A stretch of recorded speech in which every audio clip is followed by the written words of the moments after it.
Banking सेरोफेरोका साथमा Nepal bank limited, नेपालको पहिलो bank, pioneer bank with complete banking solution. तपाईको आफ्नै बैंक, राष्ट्रिय वाणिज्य बैंक लिमिटेड, आफ्नो भनेको आफ्नै हुन्छ।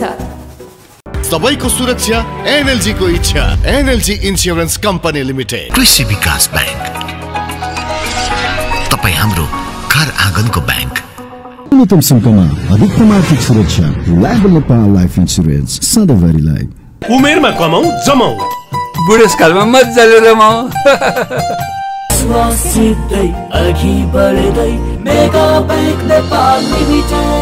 सम्पूर्ण बैंक तथा वित्तीय समस्याको समाधान, बैंकिङ एन्ड फाइनान्सियल सोलुसन प्रणाली। अर्थ राजनीति सम्बन्धी खास खबरका लागि अर्थराजनीति.com।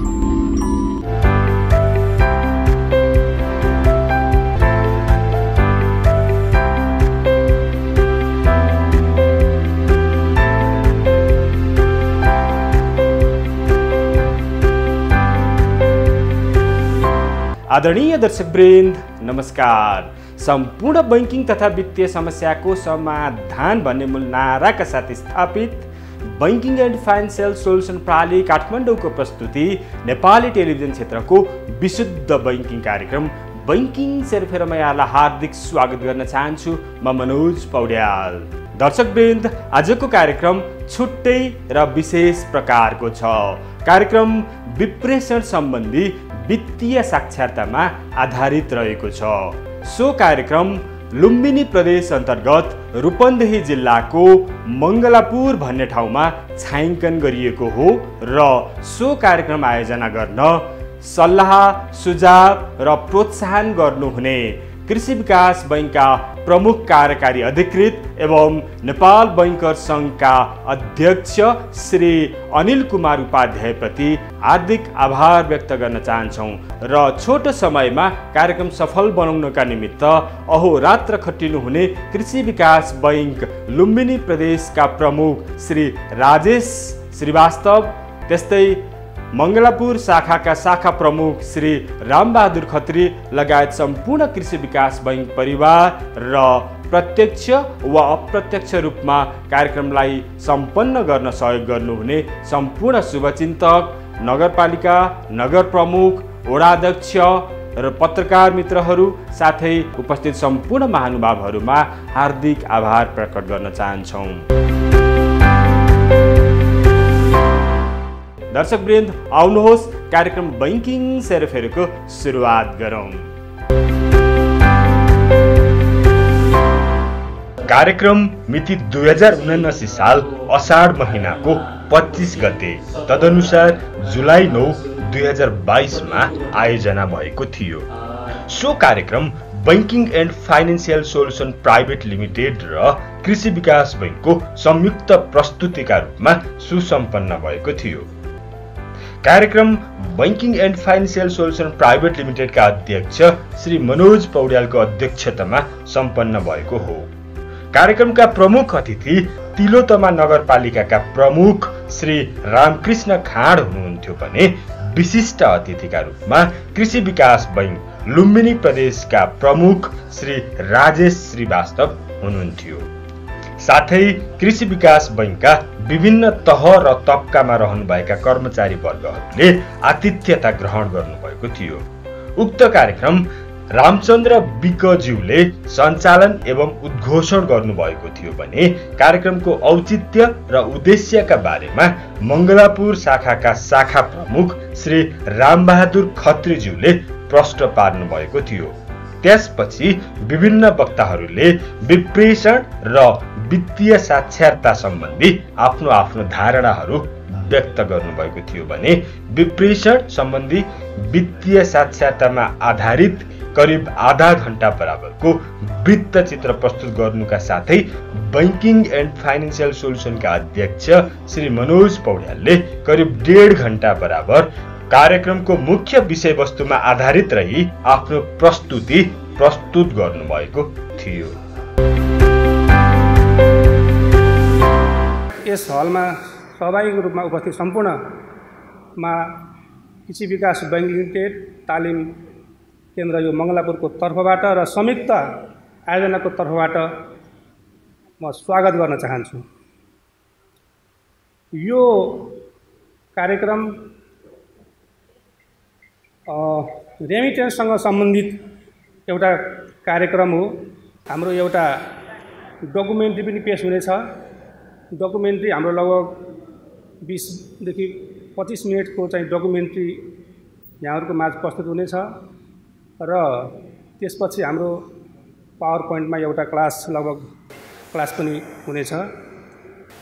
यो कुरा पनि यहाँहरूलाई जानकारी गराउँदै र आजको यस कार्यक्रममा हाम्रो संयुक्त निमन्त्रणालाई स्वीकार गरेर विभिन्न बिहानैदेखि 2-2वटा कार्यक्रममा हाम्रो मेयर साहब 2टा कार्यक्रम मलाई लाग्छ 2वटा कार्यक्रम सम्पन्न गरेर यहाँ उपस्थित हुनुभएको छ। एउटा महत्त्वपूर्ण समय दिनुभएको छ। मेयर साहबलाई म मुरी धन्यवाद दिन चाहन्छु संयुक्त आयोजनाको तर्फबाट। हाम्रो डाइरेक्टर साहब पनि अब यो अहिलेको असारको महिना बैंकिङ क्षेत्रको कुरा क्लोजिङको कुरा चलिरहेको छ।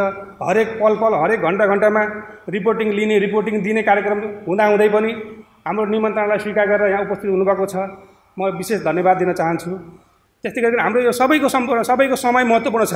किन असारको बेला हो, कसैलाई रोपाइँको चटारो छ, कसैलाई क्लोजिङको चटारो छ हैन। ती हुँदाहुँदै पनि हाम्रो यो निमन्त्रणा स्वीकार गरेर आउनुहुने सम्पूर्णलाई म पुनः स्वागत गर्दै मेरा 2 शब्द यति टुङ्गाउँछु। हस्त धन्यवाद।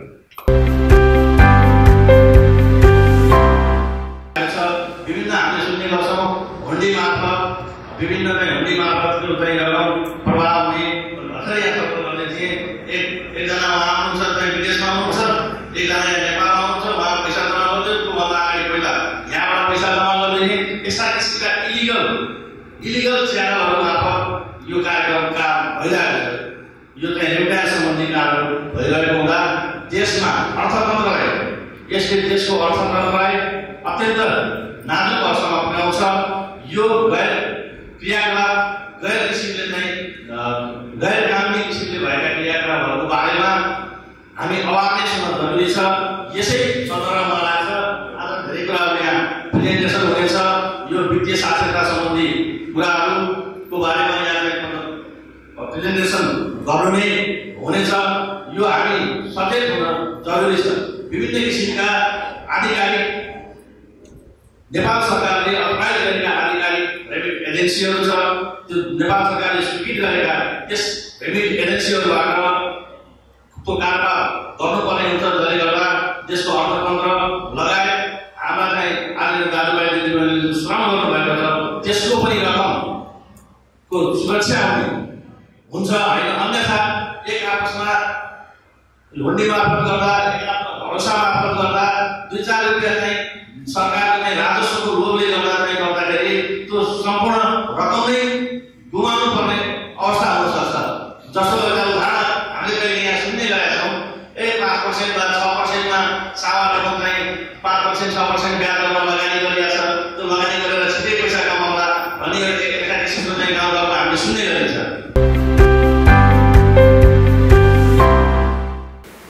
वास्तवमा जुन यो आजको कार्यक्रम छ रेमिट्यान्स सम्बन्धी वित्तीय साक्षरता, यो साह्रै नै समय सान्दर्भिक छ। यसभन्दा पहिला हाम्रो नवराज सरले यसबारेमा धेरै कुरा भनिसक्नु भएको छ। वास्तवमा विदेशमा जुन हाम्रो नेपालबाट श्रम गर्न जानुभएका दाजुभाइहरूले त्यो कमाएको आर्जन गरेको पैसालाई नेपाल भित्राउने क्रममा जुन एउटा प्रक्रिया अपनाइएको छ त्यो कति वैध छ, कति अवैध छ, कति सुरक्षित छ, कति असुरक्षित छ, यसबारेमा प्रकाश पारिसक्नु भएको छ।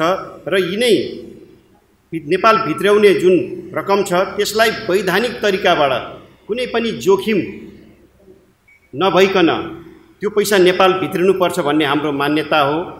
र आज धेरै हाम्रो नेपाली दाजुभाइहरू जानेर हो या नजानेर हो अथवा अलिकति यही रेमिट्यान्स सम्बन्धी अलिकति अनभिज्ञ भएर हो, त्यो लगानी गर्ने क्रममा नेपाल भित्राउने क्रममा धेरै पैसाहरू जोखिममा परेको अवस्था हो।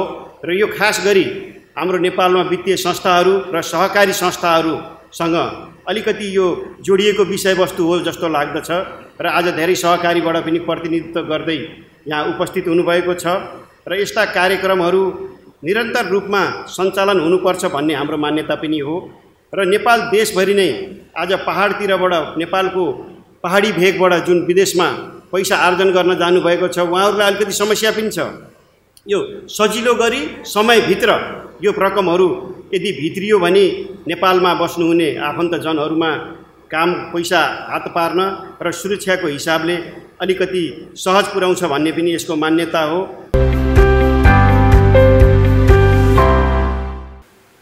अब आजको दिनमा अहिले बैंकिङ सेक्टरको कुरा गर्दै जाँदाखेरि मुलुक चाहिँ अक्रान्त रूपमा हामी यो लिक्विडिटी क्रन्चको रूपमा लिक्विडिटी क्राइसिसको रूपमा गुज्रिरहेको अवस्था छ। बैंक तथा वित्तीय संस्थाले सिडी रेसियोको कारण लिक्विडिटी मेन्टेन गर्न सकेको कारणले टोटल कारोबार एउटा ठप्प गरेको अवस्थामा गुज्रिरहेको छ। हाम्रो मुलुकको सबभन्दा ठुलो रिसोर्सेसको रूपमा रहेको रेमिटान्स अहिले आएर यदि हामीले यसमाथि विचार गर्न सकेनौँ, यसलाई लिगलाइज गर्न सकेनौँ भने मलाई लाग्छ हामी देश कुन रूपमा जाने हो त्यो म भन्न यहाँ राख्न चाहदैन। यहाँहरू आफैमा बुद्धिमान हुनुहुन्छ। रेमिटान्स यहाँ हाम्रो स्थानीय जनप्रतिनिधि पनि हुनुहुन्छ, मेयर साहब हुनुहुन्छ। हामीले पहिला पनि बैंकिङ सेक्टरबाट भन्ने गरेका छौँ, सकेसम्म नेपाली आम जनतालाई विदेशमा जाने वातावरण बनाउनु नै हुँदैन। हामी नेपालमै रहेर अहिले यो विभिन्न किसिमका आयातहरूको कुरा गरिरहेको छौँ। इभेन कस्तोसम्म छ भने हामी फलफुल तरकारीसम्म पनि इन्डियाबाट आयात गरिरहेको अवस्था छ, जबकि नेपाल हामी कृषि प्रधान देशको रूपमा लिएको छौँ र यहाँका एकदम युवा जनशक्ति चाहिँ विदेशमा पलायन भइरहेको अवस्था छ र हामी गर्व गर्छौँ त्यहाँबाट आएको रेमिटान्सलाई मुलुकले धानिरहेको छ। यो विगत केही समय अगाडि अहिले यो मुलुकमा आक्रान्त भइरहेको अवस्था किन छ भने रेमिटान्स लिगल च्यानलबाट नेपालमा प्रवेश गरिरहेको छैन र त्यो लिगल च्यानलबाट रेमिटान्स प्रवेश नगरेको कारणले गर्दाखेरि आजको दिनमा यसले ठुलो जोखिम निम्ति आइरहेको छ।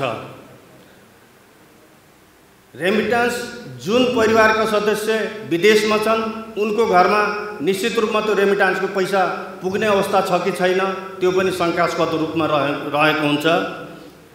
त्यस पछाडिको कुरा के छ भने राज्यलाई लिगल च्यानलबाट रेमिटान्स आउने हो भनेदेखि राज्यलाई शुल्कको रूपमा केही कुराहरू आम्दानी हुन्थ्यो, त्यो स्रोत पनिबाट वञ्चित भइरहेको अवस्था छ भने राज्यमा अहिले सबभन्दा ठुलो जुन एउटा क्रन्चको रूपमा जल्दो बल्दो इस्युको रूपमा आइरहेको छ विदेशी मुद्राको सञ्चितको कुरा।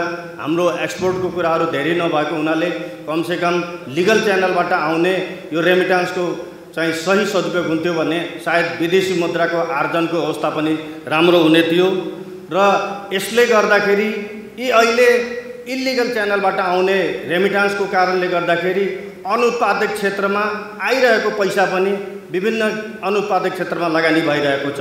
नेपालमा रेमिटान्सका पैसाहरू धेरै भित्रिन्छन् तर त्यो उत्पादक क्षेत्रमा लगानी भएको छैन। अहिले हामीले सुन्ने गरेको छौँ नेपालमा आएको पैसा र नेपालमा पनि उनका परिवारहरूले आर्जन गरेको पैसा विदेशमा क्रिप्टोकरेन्सी हाइपर फन्डमा लगानी भइरहेको अवस्था छ।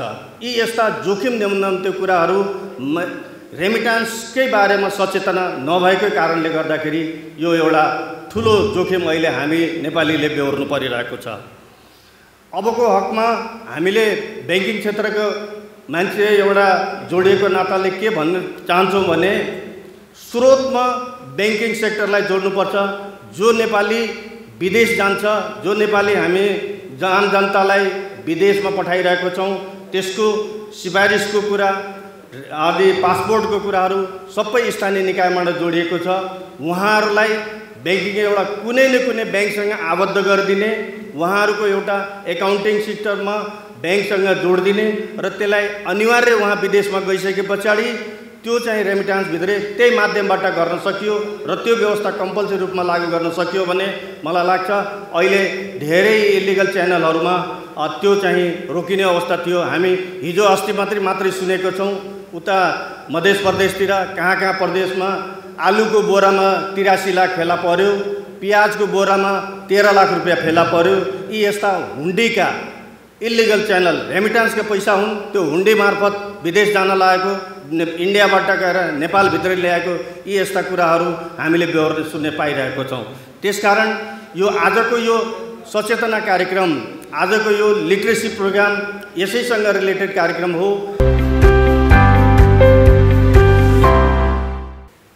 यो महत्त्वपूर्ण कार्यक्रम आयोजना गर्नुभएकोमा मेरो व्यक्तिगत तर्फबाट र तिलोत्तमा नगर प्रमुखको तर्फबाट म मनोज पौडेलज्यू लगायत उहाँको टिमलाई म हार्दिक धन्यवाद र आभार व्यक्त गर्न चाहन्छु।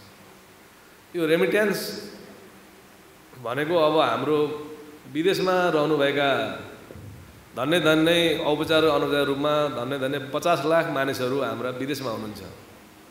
उहाँहरूले नेपालमा पठाउने जुन रकम छ, त्यो रकम जुन रेमिट्यान्स, यसलाई हामीले लिगल रूपमा कसरी ल्याउने, आजको महत्त्वपूर्ण कुरा त्यही हो। यसलाई कसरी हामीले सचेतना जगाउने, कसरी यसलाई अवार्ड, किनभने रेमिटेन्सलाई लिगल रूपमा नेपालमा ल्याउनुपर्छ र रेमिटेन्सलाई सही सदुपयोग पनि गर्नुपर्छ परिवारजनले। अहिले ब्याङ्क थ्रो नेपाल सरकारले, नेपाल राष्ट्र ब्याङ्कले इजाजत दिएका चाहिने वित्तीय चाहिने रेमिटेन्स सम्बन्धी सङ्घ संस्थाहरू मार्फत पैसा आयो भने, लिगल रूपमा त्यो पैसा आयो भने राज्यको अर्थतन्त्र बलियो हुन्छ, राष्ट्रियको ढुकुटी मजबुत हुन्छ र हामीसँग चाहिने डलरको मौजुदा बढेर जान्छ। त्यो कुरामा हामी सचेत हुन जरुरी छ। त्यसले गर्दा अहिले रेमिट्यान्सबाट आउने पैसाहरू पनि हामीले त्यो सही सदुपयोग हुन सकेको छैन। मुलुकमा नेपालमा धन्य वर्षमा 9 खरब रुपियाँ चाहिने विदेशबाट रेमिट्यान्सको रूपमा नेपालमा अहिले लिगल रूपमा आउँछ। तर मानिसहरू हामीसँग 50 लाख औपचार र अनौपचार रूपमा 50 लाखभन्दा बढी मानिसहरू विदेशमा हुनुहुन्छ। त्यसले गर्दा हामीले यसलाई भोलिका दिनमा कसरी अझै लिगलाइज गरेर यसलाई नेपालमा पैसा भित्राउन सकिन्छ, मुलुकको अर्थतन्त्र बलियो बनाउन सकिन्छ, मुलुकको समृद्धि र विकासमा उहाँहरूको पनि ठुलो योगदान छ भन्ने कुरा उहाँलाई चाहिने आत्मसात कसरी गराउन सकिन्छ, उहाँका परिवारजनलाई कसरी आत्मसात गराउन सकिन्छ। अहिलेको हुन्डीको भरमा पैसा आएर वास्तवमा त्यो पैसा चाहिने हुन्डीमा भरमा पैसा नेपालमा आएर नेपालमा जुन भित्रेका पैसा छन् त्यसले सही सदुपयोग पनि हुन सकेको छैन र पैसालाई सही सदुपयोग गर्नु पर्यो। विदेशबाट आउने पैसालाई मुलुकको रूपान्तरणका लागि, मुलुकको समृद्धिको लागि, मुलुकको विकासका लागि, आफ्नो परिवारको पनि समृद्धिको लागि, विकासको लागि चाहिने सही सदुपयोग गर्नु पर्यो। अहिले ती पैसाहरू विदेशबाट आउने रेमिट्यान्सका पैसाहरू विलासिताका चिजहरूमा खर्च भएका छ, खानेकुरामा बढी खर्च भएका छ, लाउने कुरामा बढी खर्च भएको छ। त्यसले गर्दाखेरि राष्ट्रिय उत्पादन बढाउनको लागि, रोजगारी बढाउनको लागि त्यो रकमहरू त्यहाँतिर लगाउनुपर्छ भन्ने कुरा हामीले त्यो कुरा चाहिने हामीले सचेतनाका रूपमा हामीले बढाउनुपर्छ। र अहिले मुलुकको अर्थतन्त्र जहिले पनि मुलुकको नेपालको अर्थतन्त्र वास्तवमा घाटा बजेट आउँछ। 18 चाहिने खरबको चाहिने बजेट हुन्छ, नेपालको राजस्व 9 खरबभन्दा बढी उड्दैन। सबै चाहिने अनुदान र ऋणबाट चलेको छ देश। त्यसले गर्दा अब हामीले मुलुकको चाहिने अर्थतन्त्र बलियो बनाउन, मुलुकलाई चाहिने समृद्धितर्फ अगाडि बढाउनको लागि हामीले पनि सचेतना जगाएर विदेशमा बसेका मानिसहरूबाट हामीले लिगल रूपमा चाहिने रेमिट्यान्स भित्राउन सक्नुपर्छ। यसको लागि स्थानीय तह र वडाहरूले पनि, निर्वाचित जनप्रतिनिधिहरू पनि, सबै चाहिने आम नेपालीहरूले यो कुरालाई चाहिने आत्मसात गरेर हामी अगाडि बढ्न सकियो भने नेपालको अर्थतन्त्र बलियो हुन सक्छ, मुलुक बलियो हुन सक्छ भन्ने कुरा हो।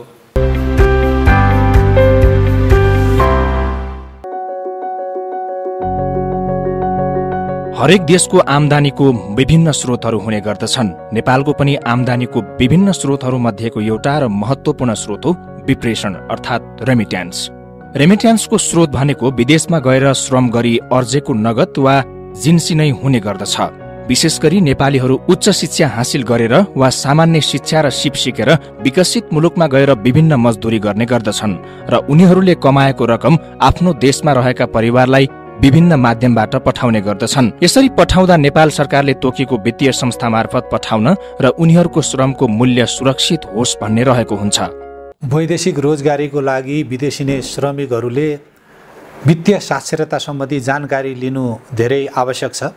बचत रकम हुन्छ जो निश्चित समयमा उक्त सञ्चित गरेको रकमबाट श्रमिकले स्वदेशमा आई जग्गा जोड्ने, घर बनाउने र अन्य उद्यम गर्ने काममा खर्च गरेको पाइन्छ। नेपालबाट वैदेशिक रोजगारमा जाने जति पनि नेपालीहरू हुनुहुन्छ वा श्रमसँग जोडिएका जति पनि नेपाली हुनुहुन्छ वा उच्च शिक्षा हासिल गरेर रोजगारीमा रहनुभएका जति पनि नेपाली हुनुहुन्छ, उहाँहरूले पहिलो चाहिँ नेपालमा पठाउँदाखेरिमा उहाँहरूको पहिले आफ्नो तिरोहरू साप्टीहरू तिर्ने भुक्तानी गर्ने नै उहाँहरूको ध्येय हुन्छ। दोस्रो घर खर्च घर व्यवहारहरू गरेर अनि आफ्नो घरको व्यवस्थालाई व्यवस्थापन गर्नुहुन्छ। तेस्रो चरण चाहिँ के हुन्छ भने उहाँहरूले आफ्नो बचतलाई वा उहाँहरूले आफ्नो चाहिँ जम्मा गरेको पैसाहरूलाई रहेको पैसाहरूलाई उत्पादन वा आफ्नो सम्पत्तिसँग जोड्न चाहनुहुन्छ। यो प्रक्रियामा जाने भनेको के भने सबैभन्दा पर्ने सुरक्षित प्रणाली हो। यो आर्थिक वर्षको 10 महिनामा मात्र करिब $7.25 अर्ब अमेरिकी डलर नेपालमा रेमिटेन्स भित्रिएको देखिन्छ। नेपालको अर्थतन्त्रमा हेर्ने हो भने कुल ग्राहस्थ उत्पादनको करिब 20 देखि 22% विप्रेषण अप्रवाह भित्रिएको देखिन्छ।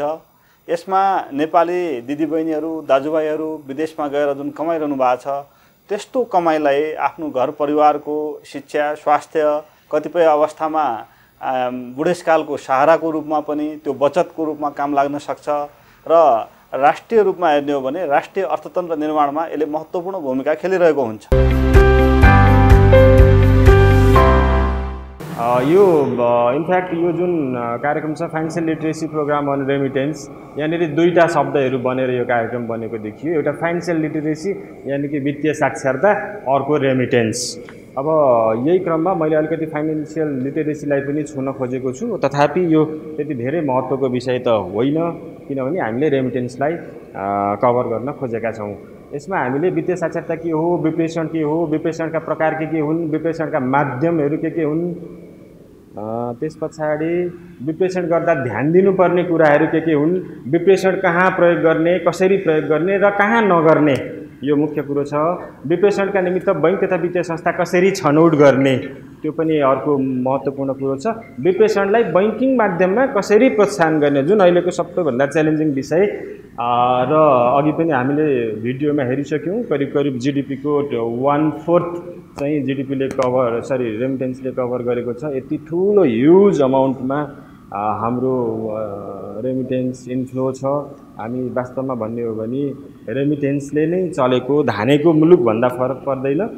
यदि विप्रेषण बन्द भयो भने हामी अधिकांशको घरमा चुलो बल्न बन्द हुन्छ। सो यो धेरै नै महत्त्वपूर्ण विषयवस्तु पनि छ। अब यहाँनिर वित्तीय साक्षरता के हो अलिकति म थोरै यहाँनिर मैले बनाएको छु, हजुरहरूलाई जानकारी गराउन चाहन्छु। वित्तीय साक्षरता यानि कि दीर्घकालीन वित्तीय सुरक्षाका लागि वित्तीय स्रोतहरूलाई प्रभावकारी रूपमा व्यवस्थापन गर्ने क्षमता नै वित्तीय साक्षरता हो। छोटोमा बुझ्दाखेरि दीर्घकालीन त्यो लङ लास्टिङ हुनु पर्यो। वित्तीय सुरक्षा यानि कि फाइनेन्सियल सेक्युरिटी हुनु पर्यो।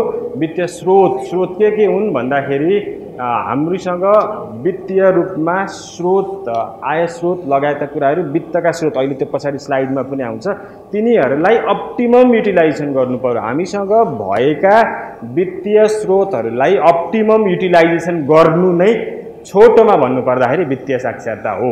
वित्तीय साक्षरतालाई सामान्यतया आम्दानी, खर्च, बचत, लगानी र कर्जा लगायत विभिन्न पद्धतिका विषयमा जानकारी दिने शिक्षाको रूपमा पनि बुझिन्छ।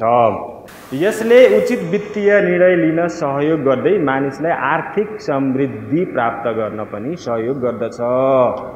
कम आय हुने व्यक्तिहरूलाई चाहिँ वित्तीय साक्षरताको आवश्यकता हुन्छ।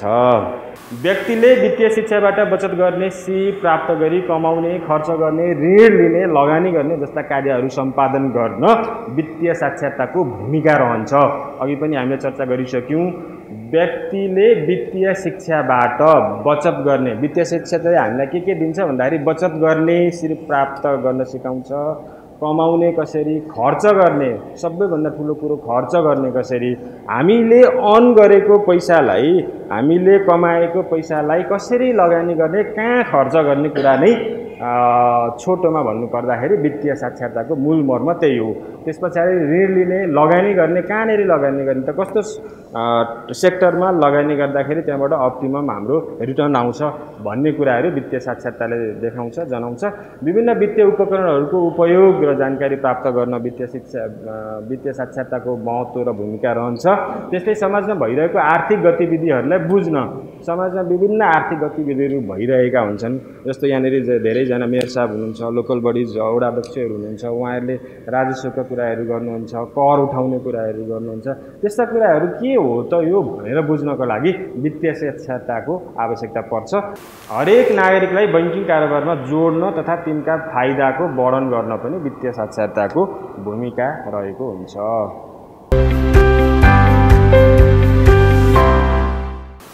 अब म रेमिटेन्समा गएँ। आजको मुख्य विषयवस्तु रेमिटेन्स। व्हाट इज रेमिटेन्स, विप्रेषण के हो भन्ने कारणमा म गएँ। सामान्यतया बैंक तथा वित्तीय संस्थाबाट वित्तीय कारोबार गर्ने सिलसिलामा कुनै एक स्थानबाट अर्को स्थानसम्म रकम पठाउने कार्यलाई नै विप्रेषण भनिन्छ। एकदम प्रष्ट सजिलो भाषामा भन्नुपर्दाखेरि एक ठाउँबाट कुनै एक स्थानबाट अर्को स्थानमा रकम पठाउने कार्यलाई नै विप्रेषण भनिन्छ। मैले यहाँनेरि बैंक तथा वित्तीय संस्था पनि जोडिदिएँ। यहाँनेरि मैले के भन्न खोजेको भन्दाखेरि बैंक तथा वित्तीय संस्था र लाइसेन्स प्राप्त लिगल अर्गनाइजेसनबाट मात्र रेमिटेन्स वित्त चाहिँ आदान प्रदान गर्ने पर्छ भन्नका खातिर मैले यो बैंक तथा वित्तीय संस्था पनि जोडेँ। र हामीले के बुझ्नु पर्यो भन्दाखेरि एक स्थानबाट अर्को स्थानसम्म रकम पठाउने कार्यलाई नै विप्रेषण भनिँदो रहेछ भन्ने कुरो बुझ्नु पर्यो। यसमा गरेको छ यहाँनिर एउटा फोटो देखाइएको छ। यहाँनिर सायद यो दिराम होला। यो दिराम चाहिँ यतापट्टि एनपीआर नेपाली करेन्सीमा आयो, यसलाई नै हामीले रेमिटेन्स भनिन्छ। यतापट्टि यो छोराले कमायो, उतापट्टि गएर दिराम कमायो, नेपालबाट बुबाले रिसिभ गर्नुभयो नेपाली पैसा, यसलाई नै हामीले विप्रेषण भन्छौँ। रोजगारीका अतिरिक्त उच्च अध्ययनका लागि युरोपका मुलुक लगायत अमेरिका, अस्ट्रेलिया, क्यानाडा, सिङ्गापुर र दक्षिण एसियाली देश Bharat, Thailand, Philippines, Japan, Bangladesh आदि जस्ता मुलुकमा विद्यार्थीका रूपमा गएका छन्। विद्यार्थीका रूपमा गए पनि उनीहरूले आंशिक रूपमा काम गरी उनीहरूको खर्च जो गर्नुका साथै केही न केही रकम घर परिवारमा पठाउने गरेको पाइन्छ। हामीले प्रायः जसो के बुझ्छौँ भन्दाखेरि कतार, मलेसिया, दुबई लगायतका गल्फ कन्ट्रीमा मात्रै गएर पठाएको रकम नै यो रेमिटेन्स विप्रेषण हो भन्ने बुझ्छौँ। तर त्यो नभइकन अमेरिका, अस्ट्रेलिया लगायत सम्पन्न मुलुकहरूमा गएर त्यहाँनेरि पढ्नको लागि जाने विद्यार्थीहरू र आफूलाई चाहिने एक्सपेन्डिचर जो हो गर्ने खर्चबाट बचेको रकम पनि नेपालमा पठाउने, त्यसलाई पनि विप्रेषण भनेर बुझ्नु पर्यो। अब मैले यहाँनेरि अलिकति फोकस्ड गर्न खोजेको आजको मेरो स्लाइडको टार्गेटेड पोइन्टमा आएँ म। विप्रेषण कहाँ उपयोग हुन्छ अघि मैले जानकारी गराइसकेँ। हाम्रो जीडीपीको करिब 1/4 पार्ट चाहिँ लगभग त्यसको हाराहारीमा चाहिँ विप्रेषण आप्रवाह हुन्छ। त्यति ठुलो रकम आप्रवाह हुने ठाउँमा हामीले विप्रेषणलाई कहाँ कहाँ खर्च गरिरहेका छौँ सबैभन्दा बुझ्नुपर्ने आजको मेरो स्लाइडको सेन्ट्रल र फोकल पोइन्ट यही नै हो। अब यहाँनिर हेरौँ 25.3 यानी कि 25.3% चाहिँ विदेश गएको ऋण तिर्नको लागि प्रयोग हुँदो रहेछ। हेरौँ है, यो मानौ 100 रुपैयाँ हो, यो जम्मा जम्मी 100 रुपैयाँ विप्रेषण रेमिटेन्स नेपालमा भित्रियो। 100 रुपैयाँ नेपालमा भित्रिँदै गर्दाखेरि 25.3% 25.3% चाहिँ विदेशमा गएको ऋण तिर्नको लागि प्रयोग हुँदो रहेछ। 23.3% चाहिँ खाद्यान्न लगायत लत्ता कपडा उपभोग्य वस्तुमा प्रयोग हुँदो रहेछ। त्यस पछाडि 9.7% चाहिँ शिक्षा र स्वास्थ्यमा प्रयोग हुँदो रहेछ र यो 5.5% चाहिँ अन्य, अब त्यो एनोनिमस, त्यो द्याट कुड बी एनिथिङ, त्यसको बारेमा अहिले चाहिँ म चर्चा गरौँला, त्यहाँ प्रयोग हुँदो रहेछ। 3.5% चाहिँ विवाह, व्रतबन्ध र सामाजिक खर्चमा मनोरञ्जनमा प्रयोग हुँदो रहेछ। लगभग 3% चाहिँ सम्पत्ति खरिद यानि कि प्रोपर्टी किन्दाखेरि 3% जाँदो रहेछ। हामी जस्तो फिक्स्ड एसेटहरू भनौँ, जग्गा जमिन लगायतका कुराहरू। र सबैभन्दा आपत्तिको विषयवस्तु यहीँनेरि छ 1.1% यानि कि 1% मात्रै भनौँ, यसलाई हामीले छोडिदिने हो भने 1% चाहिँ उत्पादनमूलक क्षेत्र र अर्को 28% चाहिँ बचतमा हामीले विप्रेषणको रकमलाई खर्च गर्दा रहेछौँ।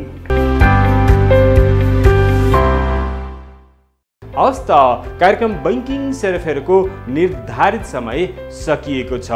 पुनः अर्को साता तपाईहरूको र हाम्रो भेटघाट हुने नै छ। तबसम्मको लागि म मनोज पौड्याल लगायत सम्पूर्ण बैंकिङ सेरोफेरो युनिटलाई बिदा दिनुहोस्। नमस्ते।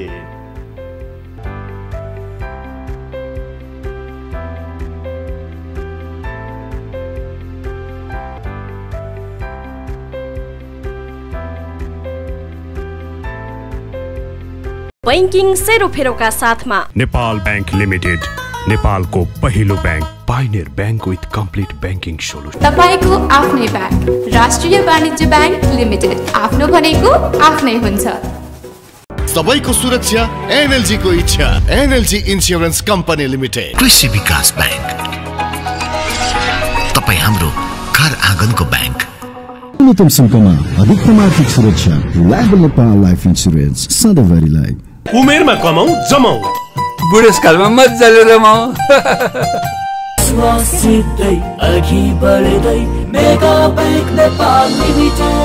सम्पूर्ण बैंक तथा वित्तीय समस्याको समाधान बैंकिङ एन्ड फाइनान्सियल सोलुसन प्रणाली।